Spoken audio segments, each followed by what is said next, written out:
बिस्मिल्लाहिर्रहमानिर्रहीम। अस्सलाम वालेकुम नाजरीन, आज के जनरल साइंस एंड एबिलिटी के लेक्चर में हम एयर पोल्यूशन, उसके सोर्सेस, उसके इफ़ेक्ट्स और उसकी रेमेडीज़ पे बात करेंगे। आज का टॉपिक ESS एग्ज़ामिनेशन के पॉइंट ऑफ व्यू से बहुत ज़्यादा इम्पोर्टेंट टॉपिक है, क्योंकि जनरल साइंस के अलावा ये पाकिस्तान अफेयर, करंट अफेयर और इंग्लिश ऐसे में भी फ्रीक्वेंटली पूछा जाने वाला क्वेश्चन है। इसलिए इस टॉपिक को आपने बहुत अच्छे तरीके से तैयार करना है। ये किसी ना किसी पेपर में हर साल किसी ना किसी तरीके से आने वाला क्वेश्चन है, तो इसकी इम्पोर्टेंस बहुत ज़्यादा है। वीडियो देखने से पहले मेरे चैनल ESS नॉलेज इन को सब्सक्राइब कर लें और इस वीडियो को लाइक करें, ताकि आइंदा जो भी वीडियोस अपलोड हों वो आपको मिलती रहें। तो आएँ लेक्चर शुरू करते हैं। सबसे पहले तो हम डिफ़ाइन करते हैं हमारी एयर के जो कॉन्स्टिट्यूएंट हैं उनमें नाइट्रोजन है, ऑक्सीजन है, आर्गॉन है, कार्बन डाइऑक्साइड है, नियोन है, हीलियम है, मीथेन है और क्रिप्टॉन।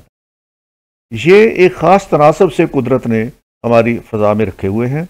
अगर इन गैसेस की कंपोजिशन को हम तब्दील कर दें या इसमें ऐसी गैसेस शामिल कर दें जो ऑलरेडी नेचुरली इसका कंपोनेंट नहीं है, तो वो हमारी फ़ज़ा पोल्यूट हो जाती है। कि एयर पोल्यूशन क्या है? Air pollution are gases and particulate contaminants that are present in the earth's atmosphere. तो जो गैसेस के या दूसरे ऐसे पार्टिकल्स जो हमारी हवा को कंटेमिनेट करते हैं या हवा में प्रेजेंट हैं, उनको हम एयर पोल्यूशन का नाम देते हैं। ये कंटेमिनेंट्स या ये पोल्यूटेंट्स ये दो तरीके के होते हैं, या इसको इन पोल्यूटेंट्स को दो कैटेगरी में डिवाइड किया जाता है। एक कैटेगरी इनकी है दैट इज प्राइमरी पोल्यूटेंट और दूसरी कैटेगरी इनकी है that is secondary pollutant. Primary pollutant वो केमिकल्स हैं, chemicals discharge into the air that have a direct impact on the environment are called primary pollutant. तो प्राइमरी पोल्यूटेंट वो हैं जो केमिकल डिस्चार्ज होते हैं एयर में और वो डायरेक्टली हमारी एनवायरनमेंट को पोल्यूट करते हैं। इन प्राइमरी पोल्यूटेंट में बेसिकली कार्बन डाइऑक्साइड गैस है, नाइट्रोजन है और सल्फर है। इस तरह की जो गैसेस हम कंबस्शन के ज़रिए या किसी चीज़ों को जलाने के नतीजे में हम हवा में रिलीज करते हैं गैसेस को, उनको हम कहते हैं primary pollutant. The primary pollutants sometimes react with other chemicals in the air to produce secondary pollutants. जब ये गैसेस हम हवा में रिलीज करते हैं तो ये बाकी दूसरे पोल्यूटेंट्स के साथ मिलके, दूसरे केमिकल्स के साथ मिलके तो और मॉलिक्यूल्स बनाते हैं। उन मॉलिक्यूल्स को हम फिर सेकेंडरी पोल्यूटेंट का नाम देते हैं। पोल्यूटेंट्स हैं हमारे, वो मैंने आपको कहा था कि दो तरह के हैं, एक प्राइमरी पोल्यूटेंट है और एक सेकेंडरी पोल्यूटेंट है। जो प्राइमरी पोल्यूटेंट है हमारे पास वो है कार्बन मोनोऑक्साइड है और नाइट्रिक ऑक्साइड है, सल्फर डाइऑक्साइड है, अमोनियम नाइट्रेट है, नाइट्रोजन ऑक्साइड है और उसके बाद वोलेटाइल ऑर्गेनिक कंपाउंड्स हैं VOC।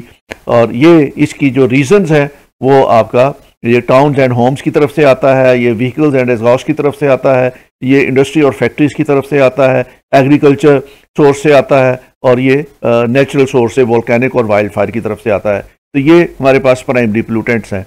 और उसके अलावा जो सेकेंडरी पोल्यूटेंट्स हैं हमारे, सेकेंडरी पोल्यूटेंट्स में यही प्राइमरी पोल्यूटेंट्स फिर मॉलिक्यूल्स और बनाते हैं, जिसमें सल्फर ट्राईऑक्साइड है, जिसमें नाइट्रिक ऑक्साइड है, जिसमें सल्फ्यूरिक एसिड है, हाइड्रोजन परऑक्साइड है और अमोनियम है, ओजोन है और पार्टिकुलेट PM है।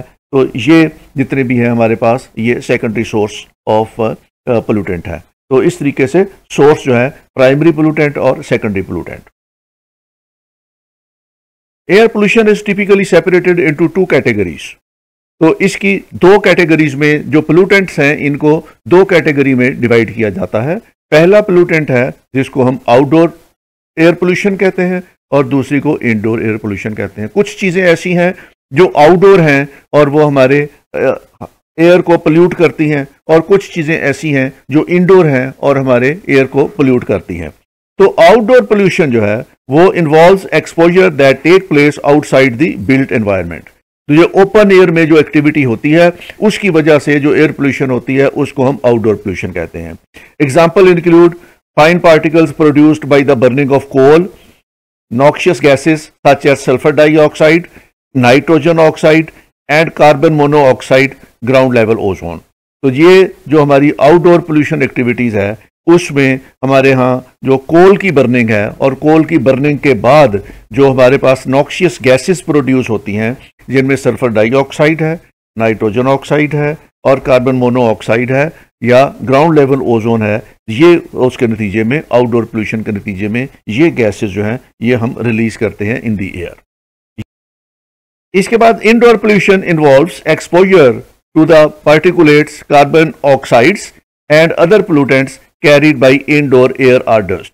तो जो घर के अंदर हम एक्टिविटीज करते हैं उनके नतीजे में जो गैसेस रिलीज होती हैं उनमें ज्यादातर कार्बन ऑक्साइड्स हैं। Example include household products and chemicals, outgassing of building materials, allergens and then tobacco smoke.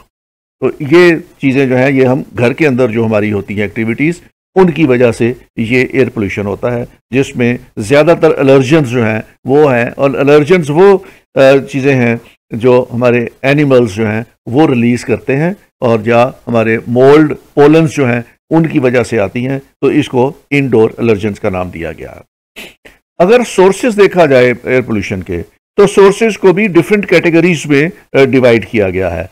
तो एक जो बड़ा सोर्स है उसका that is stationary source. Stationary source उस सोर्स को कहते हैं जो एक जगह पे कायम है, जो अपनी जगह से मूव नहीं कर सकता। Of air pollution refers to an emission source that does not move, also known as point source. इसको पॉइंट सोर्स भी कहते हैं और इसको स्टेशनरी सोर्स भी कहते हैं। ये सोर्स वो है जो अपनी जगह से मूव नहीं कर सकता, और इसमें जो चीज़ें शामिल हैं वो फैक्ट्रीज हैं, पावर प्लांट्स हैं और ड्राई क्लीनर्स हैं, या ऐसी इंडस्ट्री है जहां से स्मोक एमिट होता है और वो एयर पोल्यूशन में जाता है। इसके बाद अगली जो सोर्स है इसका that is residential wood burner. Residential wood burner भी स्टेशनरी सोर्स में आता है, उसकी एक सब टाइप है।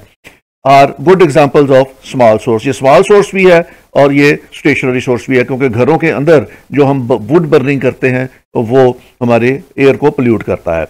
Then there is area source. Area sources, non-point source such as construction houses developments, dry lake beds and landfills। तो ये area source होते हैं जो किसी एक स्पेसिफिक एरिया में वो चीज़ बना दी जाए, जैसे किसी जगह पे ये बिल्डिंग बन रही है, किसी जगह पे कोई लेक ड्राई हो गई है, या किसी जगह पे लैंडफिल, सॉलिड वेस्ट मैनेजमेंट की लैंडफिल बना दी है, तो वो भी एयर को पोल्यूट करती है। इसको हम एरिया सोर्स कहते हैं। That is mobile source. Mobile source हम कहते हैं ऐसी चीज को जो मूव कर रही हो और साथ साथ एयर को पोल्यूट भी कर रही हो। और mobile source of air pollution refers to a source that is capable of moving. Moving source imply on road transportation, जो व्हीकल्स चल रहे हैं। That include vehicles such as cars, sports utility vehicles and buses. इसमें जो आपके cars हैं, इसमें vehicles हैं, बसेस हैं, एरोप्लेन्स हैं, शिप हैं, ट्रेन्स हैं, जो चीजें मूव कर रही हैं और साथ मूव करते करते वो एयर को भी पोल्यूट कर रही हैं। इसको हम मोबाइल सोर्स कहते हैं। मोबाइल सोर्स दो तरह के होते हैं, एक नॉन रोड मोबाइल सोर्स और एक ऑफ रोड मोबाइल सोर्स। एक ऑन रोड और एक off road. On road buses चल रही हैं, ट्रक चल रहे हैं, आपके buses, trucks, cars, aeroplanes, ships. और उसके बाद off road are include gas powered lawn tools and movers, farm and construction equipment, recreational vehicles, boats and planes and trains। तो कुछ व्हीकल्स ऐसी हैं जो आपने अर्थ मूविंग मशीनरी है, जो आपके व्हीकल की कैटेगरी में नहीं आती, वो मशीनरी की कैटेगरी में आती है। तो वो लॉन मूवर्स हैं या आपके इसी तरह की दूसरी चीज़ें हैं जो हम टूल्स यूज़ कर रहे हैं। तो इसको हम कहते हैं 2000 ऑफ रोड कैटेगरीज। जो कैटेगरीज ऐसी जो रोड से उतर, तो ये भी हमारे उसको पोल्यूट कर रही हैं, हमारे एयर को। इसके बाद अगला सोर्स जो है आपका इसका that is agriculture source. Agriculture एक बहुत बड़ा सोर्स है एयर पोल्यूशन का। Agriculture source arise from operations that raise animals and new crops and grow crops which can generate emission of gases and particulate matters। तो दोनों हमारी crops भी, और जब हम क्रॉप्स को ग्रो कर रहे होते हैं उस प्रोसेस में, और जब एनिमल्स को रेज कर रहे होते हैं उस प्रोसेस में हमारी एयर पोल्यूट होती है। फॉर एग्जांपल, एनिमल्स कन्फाइंड इन अ बार्न और restricted areas produce large amount of manure. जो एनिमल्स हैं वो मैन्योर पैदा करते हैं, प्रोड्यूस करते हैं, जो उनका जो वेस्ट है, जो डंग है उसका। Manure emits various gases particularly ammonia into the air. तो इससे जो उसका गोबर होता है जानवर का, उससे अमोनिया रिलीज होती है और वो अमोनिया हमारे एयर को पोल्यूट करती है। Ammonia can be emitted from the animal houses, ये एनिमल हाउसेस से एमिट होती है। Manure storage areas from the land after the manure is applied. एक तो एनिमल हाउसेस में मैन्योर है, वहां स्टोर की होती है, तो उससे, और दूसरा जब किसी ज़मीन के अंदर हम वही मैन्योर डालते हैं तो वहां से भी अमोनिया रिलीज होती है। In crop production the misapplication of fertilizers, herbicides, pesticides can potentially result in aerial drift and some materials and harm may be caused। जब हम फसलों के लिए फर्टिलाइजर्स यूज करते हैं, उसके लिए हर्बिसाइड्स यूज करते हैं, पेस्टिसाइड्स यूज करते हैं, तो वहां से भी वो फ्यूम की सूरत में हमारी फजा में शामिल होती है और हमारी फजा को वो पोल्यूट करती है। इसके अलावा एयर पोल्यूशन के जो सोर्सेज हैं वो नेचुरल सोर्सेज हैं, और नेचुरल सोर्सेज में वोल्केनो इरप्शन है। जब वोल्केनो इरप्ट होता है तो उसमें से गैसेस एमिट होती हैं, उसमें से लार्वा एमिट होता है, तो वो हमारी फजा को पोल्यूट करता है। फॉरेस्ट फायर जो है वो अगर लग जाए तो उससे भी प्लांट्स जो है हमारे वो जलते हैं और वो कार्बन मोनोऑक्साइड जो है वो प्रोड्यूस करते हैं। तो प्लांट्स और ट्रीज अगर किसी फॉरेस्ट में जलें तो उससे भी हमारी एयर जो है वो पोल्यूट होती है in the shape of carbon dioxide and carbon monoxide। Wild animals in their natural habitat are also considered natural source of pollution। तो जितने भी एनिमल्स हैं उनसे भी हमारी एयर को पोल्यूट होता है। जैसे हमने कहा कि जो डोमेस्टिक हमारे पोल्यूटेंट हैं उनमें कॉकरोचेस हैं और बाकी इस तरह की एनिमल्स हैं, रैट्स हैं, तो इसी तरीके से जो फॉरेस्ट एनिमल्स हैं उनका भी जो डिस्चार्ज है उससे एयर पोल्यूट होती है। अगर इसका पिक्टोरियल डायग्राम देखें तो जो हमारे पास पोल्यूटेंट हैं, पोल्यूटेंट एमिशंस हैं, उसमें एक तो नेचुरल है, नेचुरल में लाइटिंग है, लाइटिंग से वाइल्ड फायर है, और वाइल्ड फायर के बाद फिर वोल्केनिक एरप्शन है, तो इसको हम नेचुरल कहते हैं। तो ये ज़्यादातर जो है ये फॉरेस्ट का फिनोमेना है और ये फॉरेस्ट में होती है, या ये तो इसके अलावा फर्टिलाइजर्स हैं हमारे, फर्टिलाइजर्स, ऑयल एंड गैस की रिगिंग जहाँ पे है वहाँ पे ये पोल्यूटेंट्स होंगे। और सिटीज़ की सूरत में या इनहिबिटेड एरियाज जो हैं उसमें हमारे जो यूज़ है फैक्ट्री एरिया में, डोमेस्टिक यूज़ है, वहाँ पे होता है। और life stock is an other source, agriculture and life stock source है उसका पोल्यूटेंट का। उसके बाद जो मोबाइल सोर्स है उसके अंदर car, trucks, buses, motorcycles, aeroplanes हैं उसमें, और ट्रेन्स है उसके अंदर, ट्रेन्स हैं, तो जितने व्हीकल मूव करते हैं।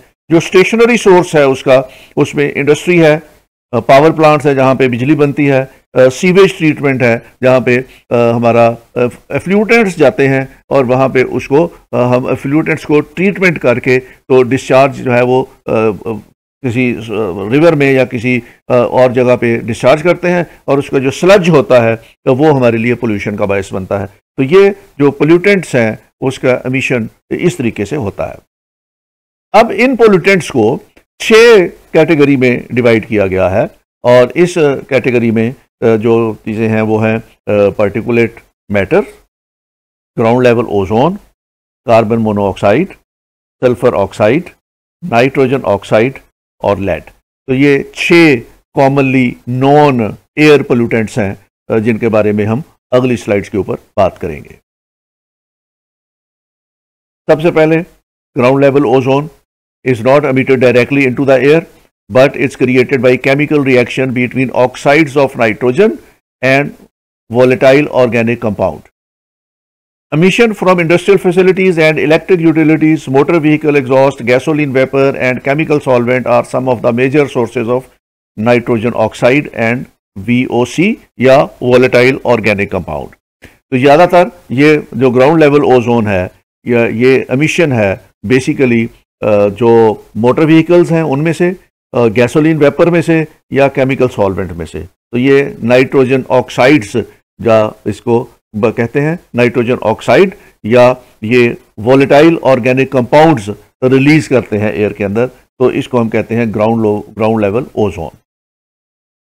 ब्रीथिंग ओजोन, अगर ये ओजोन हम ब्रीथ कर लें, can trigger a variety of health problems, particularly for children, the elderly age, people, all ages who have lung diseases and such as asthma।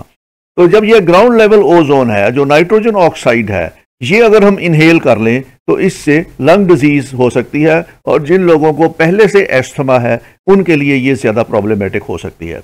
Ground level ozone can also be harmful effect on sensitive vegetation and ecosystem. Ground level ozone should not be confused with the ozone layer, which is high in the atmosphere and protects Earth from the ultraviolet light. The ground level ozone provides no such protection। जो ground level ozone है, इसको confuse नहीं करना with the ozone layer जो atmosphere के अंदर है। वो ओजोन लेयर जो है वो 8 से 10 किलोमीटर हमारी अर्थ से ऊपर है, और वो ओजोन लेयर है। ये ग्राउंड लेवल ओजोन जो है, ये गैसियस शेल है जो हमारे ऊपर बना हुआ है और जो हमें ब्रीथ करने में डिफिकल्टी पेश करता है, और उसके अंदर नाइट्रोजन ऑक्साइड्स होते हैं जिनको अगर हम इनहेल कर लें तो वो हमारे लंग्स की डिजीजेस पैदा कर सकते हैं। तो ये दो डिफरेंट चीज़ें हैं, ग्राउंड लेवल ओजोन और चीज़ है और ओजोन लेयर और चीज़ है। जो कॉमन एयर पोल्यूशन हैं उनमें सबसे ज़्यादा पार्टिकुलेट मैटर्स हैं। Particulate matters, also known as particle pollution, is a complex mixture of extremely small particles and liquid droplets। तो ये small particles और liquid droplets मिल के जो मिक्सचर बनाते हैं उसको particulate matter कहते हैं। Particulate pollution is made up of number of components, including acids such as nitrate and sulfate, organic chemicals, metals and soil or dust particles। तो इसमें जो चीज़ें शामिल होती हैं particulate matter में, उसमें एसिड्स हैं, ऑर्गेनिक केमिकल्स हैं, मेटल्स हैं, और उसके ऊपर ये डस्ट जो है हमारे फजा में मौजूद वो शामिल होती है। तो ये इन सब का मिक्सचर जो है वो पार्टिकुलर मैटर कहलाता है।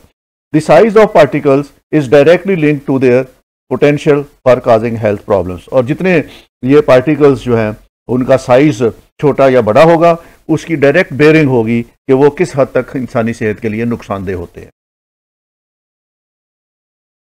इसके बाद अगला कार्बन का जो एयर पोल्यूटेंट है, that is carbon monoxide. Carbon monoxide is a colourless odourless gas emitted from combustion processes. ये जहाँ पे ऑक्सीजन कम होती है वहाँ पे अगर कंबस्शन प्रोसेस किया जाए तो उसके नतीजे में कार्बन मोनोऑक्साइड जो है वो पैदा होती है। और कार्बन मोनोऑक्साइड उस वक्त पैदा होती है जब कार्बन मुकम्मल तौर पर न जले और ऑक्सीजन की कमी की वजह से उसका कंबस्शन का प्रोसेस कंप्लीट ना हो, तो कार्बन मोनोऑक्साइड पैदा होती है। Naturally and particularly in urban areas the majority of carbon emission is ambient air come from mobile source. और carbon monoxide can cause harmful health effect by reducing oxygen delivery to the body's organ. और जब carbon monoxide की presence में human beings inhale करते हैं इसको, जब carbon monoxide को ह्यूमन बीइंग्स इनहेल करते हैं तो ये फिर उनके ऑर्गन्स को डैमेज करता है। And extremely high level of CO can cause death. और अगर CO लेवल मिकदार ज़्यादा हो तो उससे डेथ भी हो सकती है। Nitrogen oxide, nitrogen oxide is one of the group of highly reactive gases known as oxides of nitrogen or nitrogen oxides. Other nitrogen oxides include nitrous acid and nitric acid। तो जो nitrogen oxides हैं ये भी इंसानी सेहत के लिए बहुत ज़्यादा नुकसानदेह हैं और ये भी कॉमन एयर पोल्यूटेंट हैं। Nitrogen oxides form quickly from emission from cars, trucks and buses, power plants and off road equipment। और ज़्यादा ये कार्बन नाइट्रोजन ऑक्साइड जो है ये मोबाइल व्हीकल्स जो है उनसे एमिट होते हैं। In addition to contributing to the formation of ground level ozone and fine particle pollution, nitrogen oxide is linked with a number of adverse effect on the respiratory system. तो ये भी इंसानी respiratory system के ऊपर effect करते हैं। Sulphur dioxide is one of the group highly reactive gases known as oxides of sulphur. The largest source of sulfur dioxide emission are from the fossil fuels combustion at power plants and other industrial facilities. तो ज़्यादातर sulphur oxide जो है ये power plant से या फिर industrial combustion जो है उससे एमिट होती है. Smaller sources of sulfur oxide emission include industrial processes such as extraction metal from ores and the burning of high sulfur containing fuels by locomotives, large ships and non-road equipments. तो इसका source ज़्यादा जो है वो industrial processes हैं और जहाँ पे मेटल ओर्स एक्सट्रैक्ट की जाती हैं वहाँ पे ये सल्फर डाइऑक्साइड ज़्यादा होती है. Sulphur dioxide is linked with number of adverse effect on the respiratory systems. तो चूँकि ये सारी गैसेज हैं और इन गैसेज की एनवायरनमेंट में मौजूदगी की वजह से हम इनको इनहेल करते हैं, इस वजह से ये जितनी भी गैसेज हैं इनमें ज़्यादातर गैसेज जो हैं ये रेस्पिरेटरी ट्रैक जो है या रेस्पिरेटरी सिस्टम जो है उन पे नेगेटिव इंपैक्ट डालती. Next common air pollutant is lead. Lead is the metal found naturally in the environment as well as in the manufacturing process. ये लेड फजा में भी पाया जाता है, एनवायरनमेंट में भी पाया जाता है और उसके अलावा ये मैन्युफैक्चरिंग प्रोडक्ट्स हैं उनमें भी पाया जाता है. The major sources of lead emission have been from fuels in on road motor vehicles and industrial sources. तो लेड जो है ये हम जो पेट्रोलियम यूज करते हैं गाड़ियों में उस पे भी लेड एक कंपोनेंट है और ये लेड जो है वो वहां से कंबस्शन के जरिए ये फिर एनवायरनमेंट में जाता है. The highest level of lead in air are usually found near lead smelters. The major source of lead emission to the air are ore and metal processing and piston engine aircraft operating on leaded aviation gasoline. तो ज़्यादातर इसका जो है ये वहाँ पे जहाँ पे ओर्स की मेटल प्रोसेसिंग होती है यहाँ पे फजा में जाता है, या जो एयरक्राफ्ट हैं जो लेड एविएशन गैसोलीन यूज करते हैं उनका जो स्मोक डिस्चार्ज होता है उसके अंदर लेड मौजूद होता है. इसके अलावा एक और एलिमेंट है जो हमारी हवा में मौजूद होता है, that is the smog and suit. Smog से आप बड़े अच्छे तरीके से आगाह हैं क्योंकि पाकिस्तान में जैसे ही विंटर सीजन शुरू होता है तो आपकी जो मैदानी इलाके हैं वहाँ पे स्मॉग होना शुरू हो जाती है. These two are the most prevalent types of air pollution. ये स्मॉग और सूट भी एयर पोल्यूशन की किस्में हैं. Smog or ground level ozone occurs when emissions from combusting fossil fuels react with sunlight. जैसे ही फजा का टेम्परेचर लो होता है तो उसमें मौजूद जो एमिशन है कंबस्शन फॉइल्स की, फॉसल फ्यूल्स की, जो धुएं की सूरत में होती है या स्मोक की सूरत में होती है या कार्बन डाइऑक्साइड की सूरत में होती है, तो वो रिएक्ट करती है सनलाइट के ऊपर तो उससे स्मोक बन जाती है. उसके मुकाबले में सूत, ये पार्टिकुलेट मैटर्स हैं, is made up of tiny particles of chemicals, soil, smoke, dust or allergens in the form of gases or solids that are carried in the air. जो सूत है ये पार्टिकुलर मेटल्स हैं जो छोटे छोटे कीमियाई ज़रात की सूरत में हैं या स्मोक की सूरत में है या डस्ट की सूरत में है या एलर्जेंस की सूरत में है. ये जब हवा में होते हैं तो गैसेस की सूरत में हो या ये सॉलिडिफाई हो जाते हैं ड्यू टू दी टेम्परेचर, जब लो होता है तो उसको सूत कहा जाता है. तो स्मोक और सूत में थोड़ा सा फर्क है लेकिन इन दोनों के कॉन्सिक्वेंसेस एक जैसे हैं.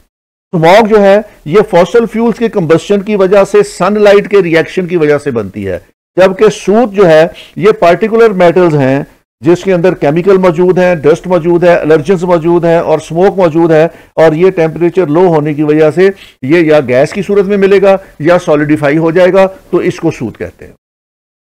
In many parts of the world pollution has reduced the distance and clarity by 70%. उसमें विंटर के सीजन में विजिबिलिटी बहुत कम हो जाती है, सूरज नहीं निकलता और उसमें देखने में लोगों को डिफिकल्टी होती है और बाज़ औक़ात जो है वो एयरपोर्ट ऑपरेशंस बंद कर दिए जाते हैं, ट्रेन्स बंद कर दी जाती हैं और पब्लिक ट्रांसपोर्ट बंद करनी पड़ती है क्योंकि विजिबिलिटी बहुत कम होती है. स्मॉग के और सूत के सोर्सेज सिमिलर हैं.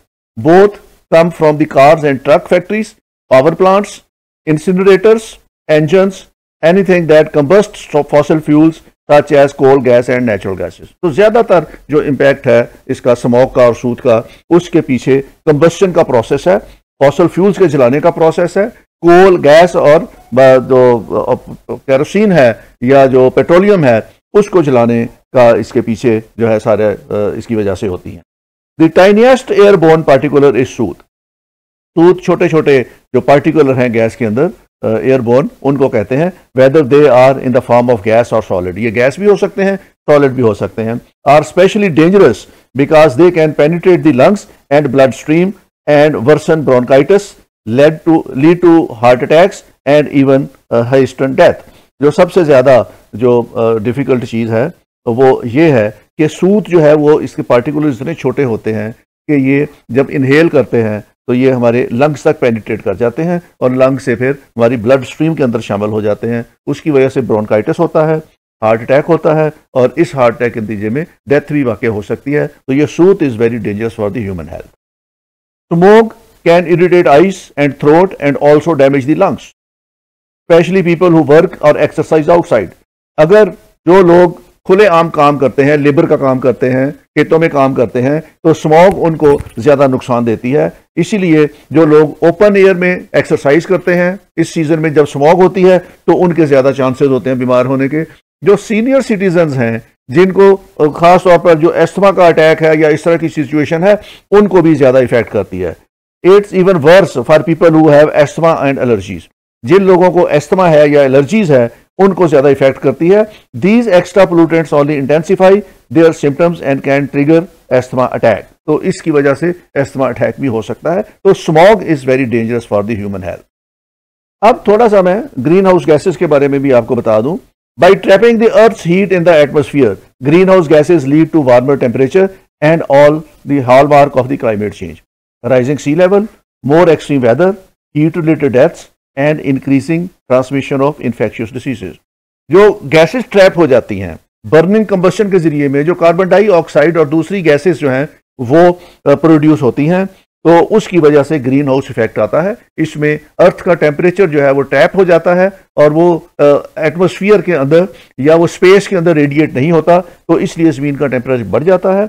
इस टेम्परेचर बढ़ने से क्लाइमेट चेंज होती है और उसकी वजह से, क्लाइमेट चेंज की वजह से राइजिंग सी लेवल है, एक्सट्रीम वेदर है, हीट रिलेटेड डेथ्स हैं और ये इन्फेक्शियस डिजीजेस बढ़ जाती हैं। तो जो ग्रीन हाउस इफेक्ट है वो हमारे लिए ज़्यादा प्रॉब्लमेटिक है कि उसकी वजह से आगे वो ग्लोबल वार्मिंग है, उसकी वजह से क्लाइमेट चेंज है और उसकी वजह से आगे हमारा वेदर ड्रिफ्ट है या weather change. Carbon dioxide was responsible for 81% of the countries total greenhouse gases emission. सबसे ज्यादा ग्रीन हाउस गैस एमिशन जो है वो कार्बन डाइऑक्साइड से होता है जो 80% है, और उसके अलावा मीथेन जो है वो 11% कंट्रीब्यूट करती है towards the greenhouse gases. Hydrofluorocarbons are thousands of times more powerful than carbon dioxide in their ability to trap heat.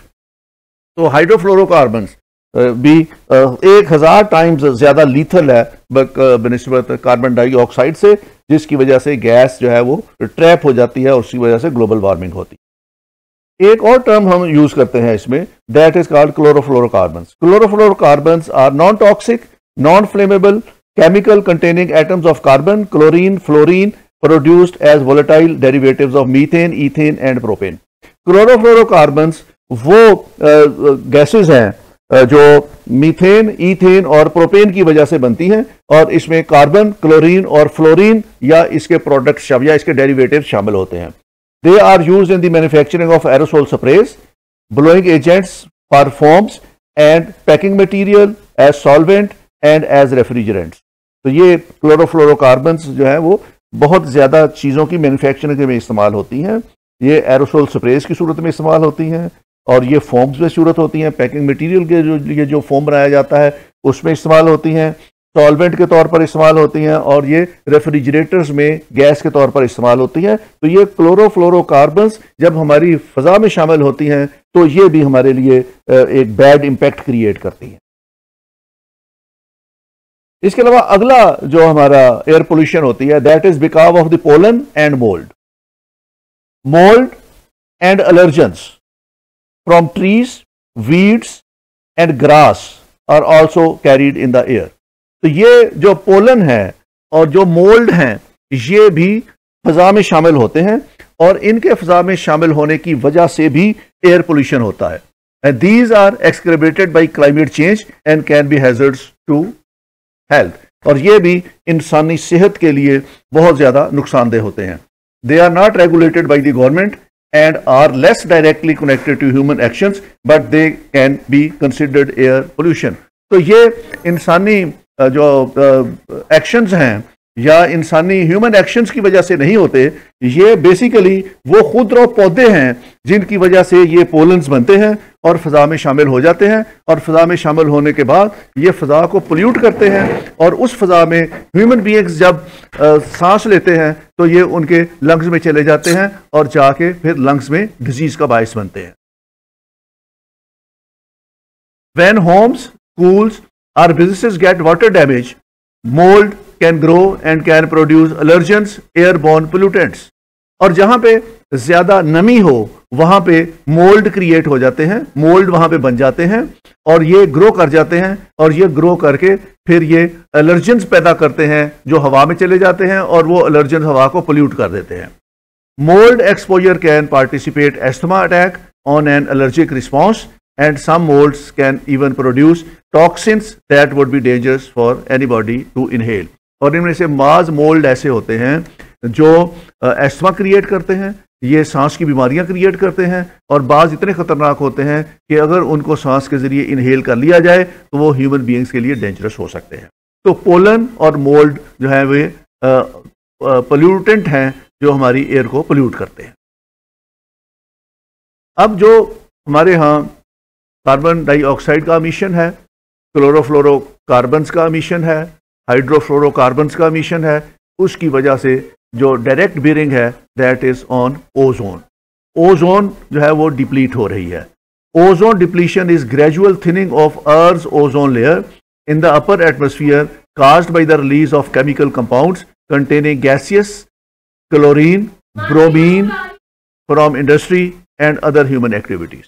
तो ये ओजोन डिप्लीशन जो है, ये जो क्लोरीन अमिट हो रही है, जो ब्रोमीन अमिट हो रही है, ये या ह्यूमन एक्टिविटी की वजह से हो तो उससे ये ओजोन डिप्लीट होती है. The thinning is most pronounced in the polar regions, specially over Antarctic. Ozone depletion is a major environmental problem because it increases the amount of ultraviolet radiation that reaches Earth's surface. तो ये ज़्यादा ozone depletion Antarctic reason में होती है, polar regions में है, और इससे जो अल्ट्रावायलेट रेज हैं सूरज की वो ज़मीन पर पहुंच जाती हैं और फिर हमारे लिए कैंसर का बायस बनती हैं. अगर ये ओजोन डिप्लीशन ना हो और ओजोन लेयर अपनी फॉर्म में रहे तो वो उन अल्ट्रावायलेट रेडिएशंस को स्टॉप कर देती हैं. This increase the rate of skin cancer. इससे स्किन कैंसर का खतरा होता है, eye contracts and genetic and immune system damage. तो ये हमारी ओजोन की अल्ट्रावायलेट रेज जब हम तक पहुंच जाती हैं ओजोन डिप्लीशन की वजह से, तो वो फिर हमारी स्किन कैंसर का बायस बनती हैं या हमारे इम्यून सिस्टम को डैमेज कर देती.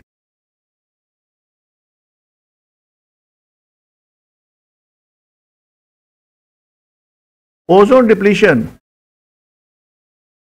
के लिए मॉन्ट्रियल प्रोटोकॉल हुआ 1987 में, was the first of the several comprehensive international agreement enacted to halt the production and use of ozone depleting chemical. तो सबसे पहले जो ह्यूमन बीइंग के नोटिस में आई वो ओजोन डिप्लीशन थी, और उसके लिए 1987 में मॉन्ट्रियल पे एक प्रोटोकॉल साइन हुआ जिसके तहत इन्होंने कहा कि ओजोन की डिप्लीशन में जो केमिकल यूज़ होते हैं या प्रोड्यूस करते हैं उनके बारे में एक एग्रीमेंट था कि किस तरीके से ओजोन को रिपेयर करना है या ओजोन की डिप्लीशन में जो एलिमेंट कंट्रीब्यूट करते हैं उनको किस तरीके से रोकना है.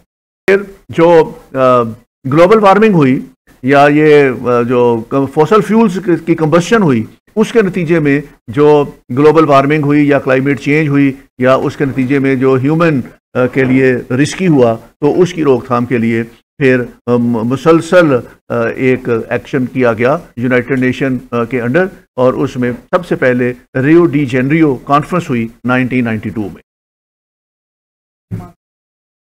1992 में ये कॉन्फ्रेंस हुई और इसमें it called for countries to voluntarily stabilise their greenhouse emission to 1990 level by 2000. इसमें यह फैसला किया गया कि सन 2000 तक ग्रीन हाउस एमिशन को 1990 की सतह पे लाया जाए. The treaty, the framework concentration on climate was signed by 150 countries and this helped elevate global warming to high place on agenda of the world issue. तो इसमें 153 कंट्रीज जो थे वो शरीक हुए और ये पहली कॉन्फ्रेंस थी जो ग्लोबल वार्मिंग पे हुई और इसका क्लाइमेट पे जो इम्पैक्ट हुए इसमें उसको एग्जामिन किया गया। इसके बाद जो दूसरी कॉन्फ्रेंस होती है वो जापान में होती है, जिसको क्योटो प्रोटोकॉल का नाम दिया गया है। Kyoto protocol, a global warming treaty was signed in December 1997। ये दिसंबर 1997 में साइन हुई। It required the 38 industrial nations to cut the release of the heat-trapped gases by an average of 5.2% below 1990 level between 2008 and 2012। फैसला ये किया गया कि 38 industrial Nations जो हैं वो अपने जो कंबस्शन होती है और उससे जो गैसेज रिलीज होती हैं उसको वो 5.2% कम करें, जो 1990 में लेवल था उसको 5.2% कम करना है और ये टारगेट उन्होंने 2008 से लेकर 2019 के दरमियान पूरा करना था।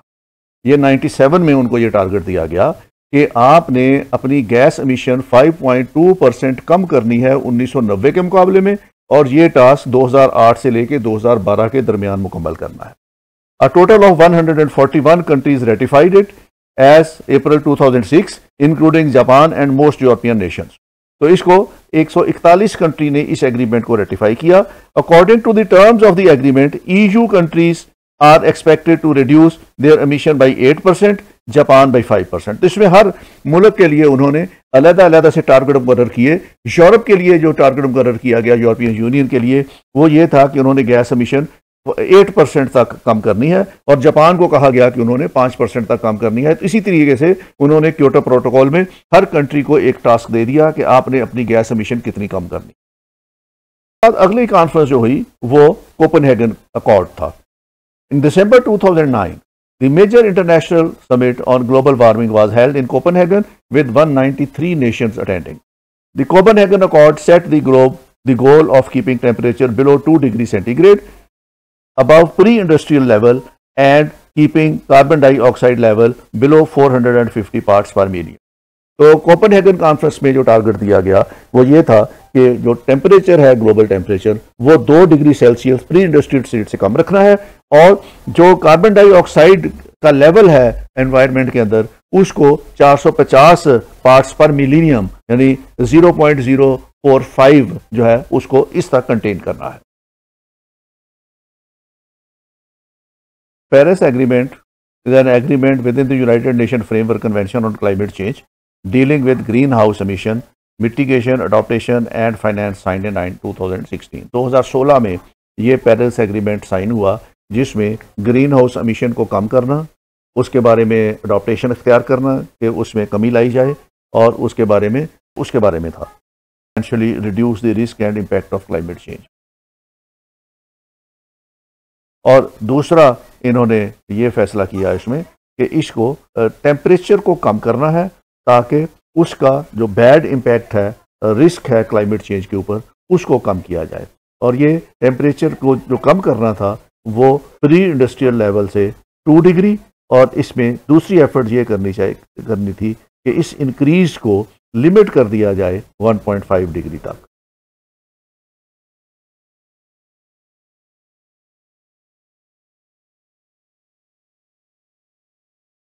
पेरिस एग्रीमेंट में ही एक और फार्मूला भी सजेस्ट किया गया जिसको 20-20-20 टारगेट कहा जाता है।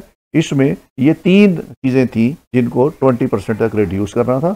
इसमें रिडक्शन एंड कार्बन डाइऑक्साइड इसमें 20% करनी थी कि जो कार्बन डाइऑक्साइड अमिट होती है फ़ज़ा में उसको 20% रिड्यूस कर दिया जाए।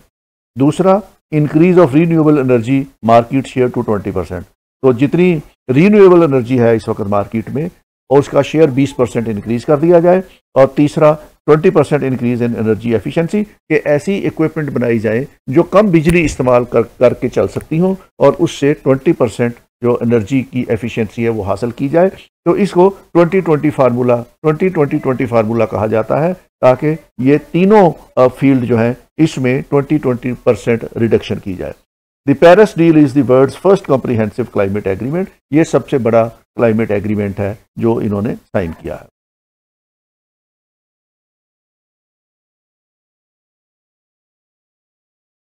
इसके बाद एक और इन्होंने यूनाइटेड नेशन ने अच्छा स्टेप लिया है, वो ये है कि हर साल क्लाइमेट चेंज के ऊपर एक कॉन्फ्रेंस करते हैं और इसको कॉन्फ्रेंस ऑफ पार्टीज कहते हैं, और ये हर साल होती है। 2024 में जो कॉन्फ्रेंस होनी है इसको COP29 का नाम दिया गया है। COP29 जो है ये नवंबर 2024 में आज़रबाईजान में होनी है, और इससे पहले जो COP28 थी ये यूनाइटेड नेशन की कॉन्फ्रेंस जो थी ये दुबई में हुई थी, और ये नवंबर-दिसंबर 2024 में हुई थी। तो इसमें तमाम फैसले ग्लोबल वार्मिंग के बारे में जो है वो स्ट्रेटजीज जो है ये इस कॉन्फ्रेंसेस में मुरतब की जाती हैं, जिसको COP कहते हैं। तो COP28 जो लास्ट कॉन्फ्रेंस हुई है उसके अंदर जो फैसले किए गए वो तीन डायमेंशंस के फैसले किए गए, जिसके अंदर जो इनिशिएटिव लिए गए वो मेन इनिशिएटिव 3 ये है। Number 1, to achieve net zero emission in each companies direct operations और बाई और बिफोर 2050 कि 2050 से पहले जितनी भी कंपनीज हैं वो अपनी प्रोडक्ट बनाती हैं तो उसमें 0% एमिशन लाएं अपनी उस प्रोडक्ट को बनाने में, कि उस प्रोडक्ट को बनाने में किसी किस्म की कोई एयर पोल्यूटेंट जो है वो खारिज ना की जाए, या कार्बन डाइऑक्साइड गैस या उस तरह की और चीज़ें जो है वो एयर में पोल्यूटेंट के तौर पर शामिल ना की जाए। तो पहला स्टेप ये था, डिसीजन ये था कि 2050 तक तमाम कंपनीज जो कोई भी चीज़ मैन्युफैक्चर करती हैं वो इंश्योर करें कि उनके जो ऑपरेशंस हैं वो कार्बन एमिशन फ्री होंगे ताकि हवा को पोल्यूट ना किया जा सके। दूसरा, to achieve near zero methane leakage from the production of and gases by 23 के जो 2030 तक ये इंश्योर करना है to achieve near zero methane leakage from the production of oil and gas by 2030 कि 2030 तक इस बात को यकीनी बनाना है कि जहां जहां भी ऑयल प्रोडक्शन होती है वहां से मीथेन लीकेज ना हो फजा के अंदर, और वो जीरो हो जाए, ताकि फजा में जो मीथेन जाके एयर पोल्यूशन का बायस बनती है उसको ख़त्म किया जा सके। तीसरा पॉइंट उसका ये था to achieve zero routine flaring by 2030 कि जो 2030 तक एक्सेस गैसेस की बर्निंग जो है उसको जीरो कर दिया जाए। तो ये 3 स्टेप जो हैं वो United nation climate change conference जो 2023 में हुई है उसके अंदर उन्होंने ये फैसले किए हैं, और 2024 की कॉन्फ्रेंस होनी है वो नवंबर 2024 में होनी है, और उसके जब फैसले होंगे तो फिर उनके ऊपर डिस्कस करेंगे कि वहां पे क्या फैसले हुए हैं।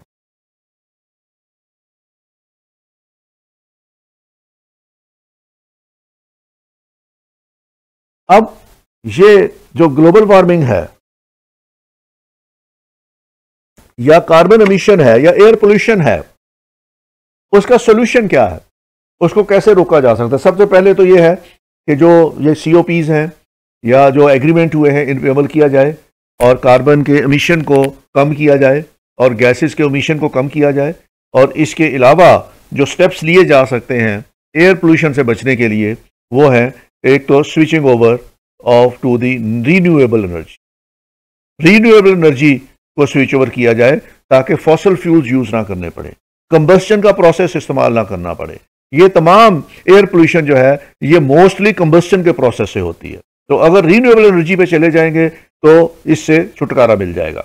दूसरा, massive forestation to maintain oxygen cycle, दरख्त ज़्यादा लगाएं ताकि जो ऑक्सीजन कम हो रही है कार्बन डाइऑक्साइड गैस की मिकदार ज़्यादा होने से प्लांट्स उसको न्यूट्रलाइज कर दें, और एक जो ऑक्सीजन साइकिल है ये इसको बेहतर बनाया जाए।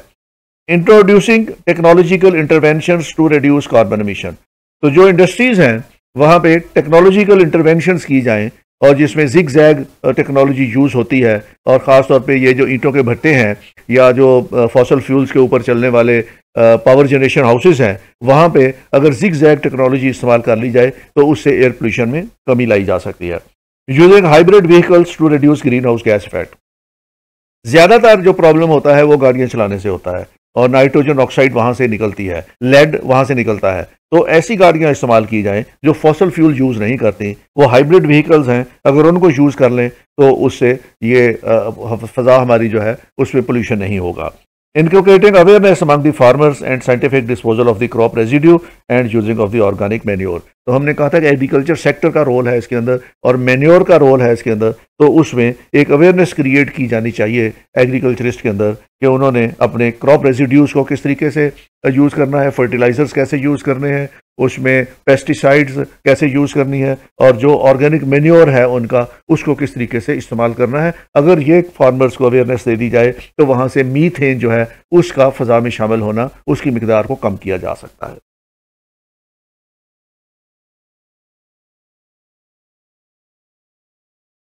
ये था आज का लेक्चर हमारा जिसमें हमने एयर पोल्यूशन के ऊपर बात की।